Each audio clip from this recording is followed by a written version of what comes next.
मंदिर की सीढ़ियों पर बैठी वो बूढ़ी औरत किसी की परवाह किए बिना खाली हाथ कटोरा लिए वहीं सीढ़ियों पर बैठी थी। उसी वक्त एक ड्यूटी पर इंस्पेक्टर साहब ने उसे देखकर वहीं पर ठिठक गए, क्योंकि उस बुजुर्ग के हाथ में एक चांदी का कड़ा था जो उसकी माँ के हाथों में हुआ करता था और उसे जो परसों पहले दफना कर आ चुका है।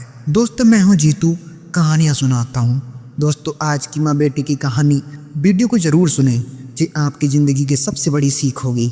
दोस्तों, आज की कहानी शुरू करते हैं। शहर की हलचल भरी सड़कों से कुछ ही दूरी पर पुराने शिव मंदिर की घंटियाँ हर सुबह की तरह गूंज रही थी। मंदिर के बाहर भीख मांगते कुछ लोग, दुकानों पर चढ़ते जूते चप्पल और प्रसाद की महक में लिपटी आरती की आवाज़, सब कुछ वैसा ही था जैसे हर दिन हुआ करता था। लेकिन आज किसी के लिए यह दिन वैसा नहीं था।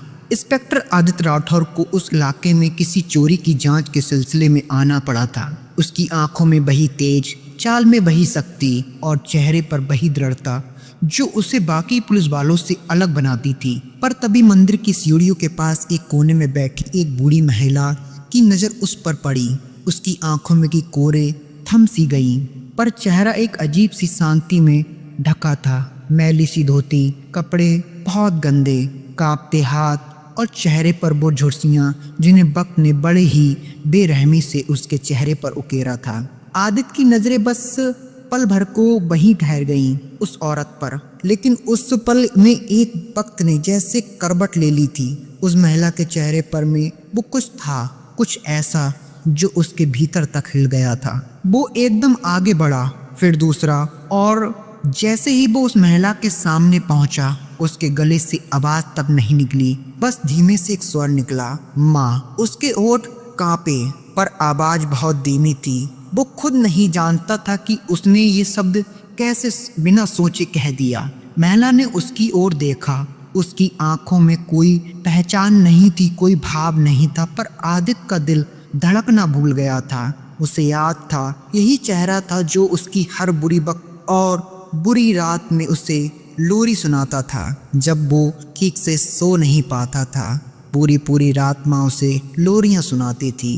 यही आंखें थीं जो बचपन में उसे डर से बचाती थी।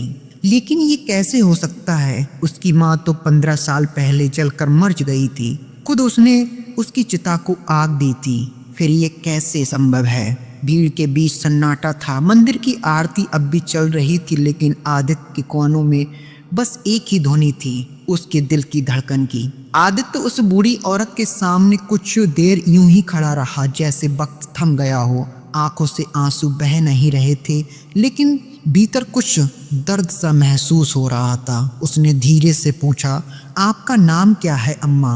महिला ने कुछ देर उसे देखा, फिर धीरे से बोली, मुझे तो लोग सरस्वती कहते हैं बेटा, तू कौन है? आदित्य को जैसे किसी ने बिजली का झटका दे दिया हो। सरस्वती, यही नाम था उसकी माँ का, पर कैसे मुमकिन है ये? वो बैठ गया उनके सामने, जमीन पर, वर्दी में, पद में, अहंकार में। कुछ ही विशेष नहीं रहा था अब उसकी जिंदगी में। ये बातें सब सुनकर बस एक सन्नाटा सा रह गया था उस पल में। आपको याद नहीं, मैं आदित्य हूँ, आपका बेटा। महिला ने फिर देखा। इस बार उसकी आंखों में थोड़ा संदेह, थोड़ा भ्रम। मेरा बेटा तो चला गया था, वो बुदबुदाई धीरे धीरे। नहीं अम्मा, आप जल गई थी। कहते हैं 15 साल पहले हमारे घर में आग लगी थी। आपने मुझे बाहर निकाला था, पर मैं खुद अंदर रह गई थी। लोग कहते थे आपकी लाश मिली नहीं। मैंने चिता को आग दी थी खुद। महिला चुप हो गई, उसकी आंखें गीली हो गईं, ओठ कांपे। फिर बोली, नहीं बेटा, वो मैं नहीं थी। आदित्य की आंखें फटी की फटी सी रह गईं। उस रात आग जरूर लगी थी, पर मैं बाहर भाग आई थी, और जब लौटी तो तू कहीं नहीं था। लोगों ने बताया तू भी मर गया है था, तो मैं सब कुछ खो चुकी थी। उसकी आवाज कांप रही थी। मैंने बहुत खोजा तुझे, बहुत दिन तक, फिर हार गई। भीख मांगने लगी, क्योंकि जीने की कोई वजह अब बेटा नहीं बची थी मेरे पास। उसके शब्दों में आदित्य के भीतर कुछ तोड़ दिया।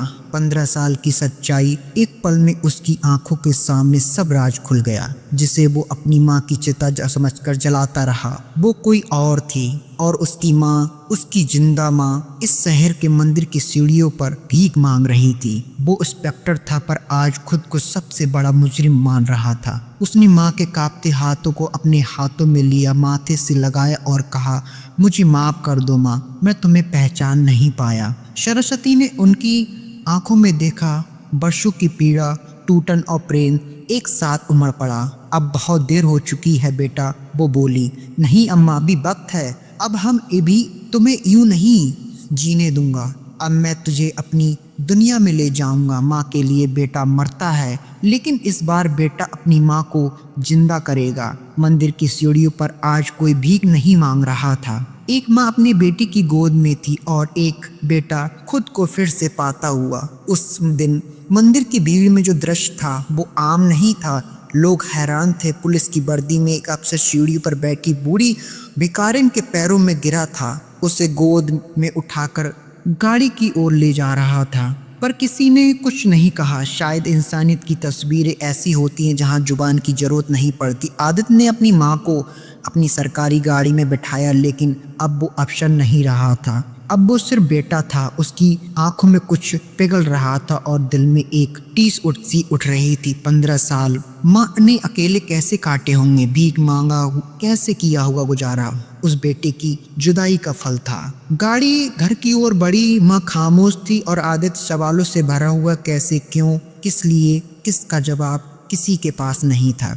घर पहुंचने ही उसने अपनी माँ के लिए सबसे साफ और सुंदर कमरा तैयार करवाया। अस्पताल से डॉक्टर को बुलवाया, उसके कपड़े, दवाइयाँ सब इंतजाम कराए, पर माँ अब भी खामोश थी। रात को जब सब शांत हो गया, आदित्य माँ के पास बैठा। माँ, कुछ खाओगी? नहीं बेटा, मैं जानता हूँ तू बहुत कुछ सह चुकी है। मैं कुछ नहीं जानता था, लेकिन पूरी दुनिया पलट देता तुम्हें ढूंढने के लिए अगर मुझे पता चलता तो। सरस्वती ने उसकी ओर देखा। कुछ पल बाद वह बोल पड़ी, एक माँ अपने बेटे के लिए मर सकती है बेटा, लेकिन जब वही बेटा उसे मारा हुआ समझकर जीना छोड़ दे तो माँ क्या करे? आदित्य की आंखों में झलक आंसू की उठ आई। वो उनके पैरों में गिर पड़ा।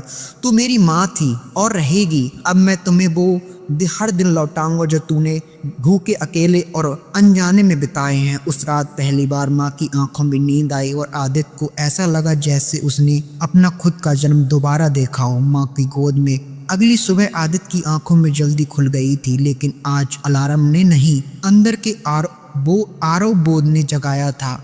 उसने माँ के कमरे की ओर देखा। वो जाग चुकी थी, खिड़की के बाहर देख रही थी। उसे नज़ारे में एक शांति थी, पर हाथ में एक ऐसा खालीपन था जिसे वक्त नहीं भर सकता। गुड मॉर्निंग माँ, वो मुस्कुराने की कोशिश कर रहा था। सरस्वती ने हल्की सी मुस्कान दी, लेकिन उसकी आंखों में कुछ अलग सा तैर रहा था। तू अब भी पुलिस में है? उन्होंने पूछा। हाँ माँ, इंस्पेक्टर हूँ, शहर की क्राइम ब्रांच देखता हूँ। माँ चुप हो गई, जैसे कुछ कहना चाहती हूँ पर कह नहीं पा रही हूँ। आदित्य के पास बैठे हुए, माँ उस रात के बारे में कुछ याद, और शायद तुम्हें याद है कोई शक, कोई किसी का चेहरा? आदित्य ने अपनी माँ से पूछा। सरस्वती की सांसें भारी सी हो गई। उन्हें धीमे स्वर में कहा, वो आग हादसा नहीं था बेटा, वो लगाई गई आग थी। आदित्य के चेहरे पर जैसे बर्फ सी जम गई हो। क्या? किसने? मुझे ठीक से याद नहीं, लेकिन उस रात किसी ने दरवाजा बाहर से बंद कर दिया था। मैं तुझे बचाकर बाहर भागी, लेकिन जब लौट कर आई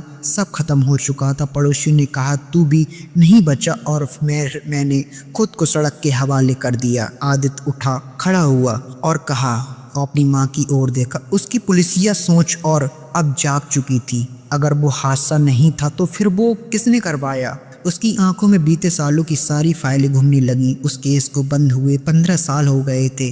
शॉर्ट सर्किट से लगी आग, यही लिखा था रिपोर्ट में, पर अब लगता था कि सिर्फ ये कहानी नहीं थी, झूठी कहानी भी लग रही थी। आदित्य ने तय कर लिया कि वो अपनी माँ के लिए न्याय लाएगा। अब ये सिर्फ एक बेटा नहीं बल्कि एक अफसर भी था, जिसने माँ को अपने मरा हुआ समझ लिया था और उसकी हर सांस का हिसाब मांगेगा, चाहे कानून के दायरे में रहे या खून के रास्ते पर जाना पड़े। आदित्य थाने पहुंचते ही सीधे पुराने रिकॉर्ड्स रूम में गया। उसने आंखों में एक ही नंबर तलाश रही थी, 78/CP, वही केस फाइल जिसमें उसके घर की आग को दुर्घटना बताया गया था। फाइल धूल में लिपटी हुई थी, जैसे उस पर भी किसी ने जानबूझकर समय की गर्द डाल दी हो। लेकिन आज का वक्त हिसाब मांग रहा था। उसने फाइल खोली, तस्वीरें देखी, राख में तवलती घर, जले हुए दीवारों पर समय की छाया और वो एक अजली लाश जिसे सभी ने उसकी माँ माना था। पोस्टमार्टम रिपोर्ट में चेहरा पहचानना नामुमकिन था, ले डीएनए टेस्ट कभी हुआ ही नहीं था। आदित्य के हाथ कांप रहे थे, लोग देख रहे थे। एक अफसर के रूप में जो गलतियां उसने अनजाने में की थीं, आज वे अपराध लगने लगे थे। सभी उसने एक फाइल में कुछ और मिला, एक गवाह का नाम रमेश कुंजा। उसने तुरंत सर्च किया उससे। रमेश उस वक्त उनके पड़ोस में ही रहता था। रिपोर्ट में लिखा था कि आग से एक रात पहले कुछ अजीब लोग उसके घर के बाहर घूम रहे थे, लेकिन पुलिस ने उसे बयान को प्रकाशित नहीं किया था किसी के सामने। ये मानकर ये केस दबा दिया गया था। दोस्तों मिलते हैं इस पार्ट कहानी का नया एपिसोड लेकर, क्योंकि दोस्तों क्या हुआ, मिलते हैं, बताते हैं आपको आगे की कहानी में। क्या वो अपनी माँ की फाइल को उखेड़ पाएगा या नहीं? आदित्य अपनी माँ को बचा पाएगा इस केस से? नहीं। ये आदित्य अपने आप को न्याय अपनी माँ की नज़रों में दिला पाएगा? नहीं। मिलते हैं दोस्तों इस कहानी का नेक्स्ट एपिसोड लेकर। आपका प्यारा दोस्त जीतू।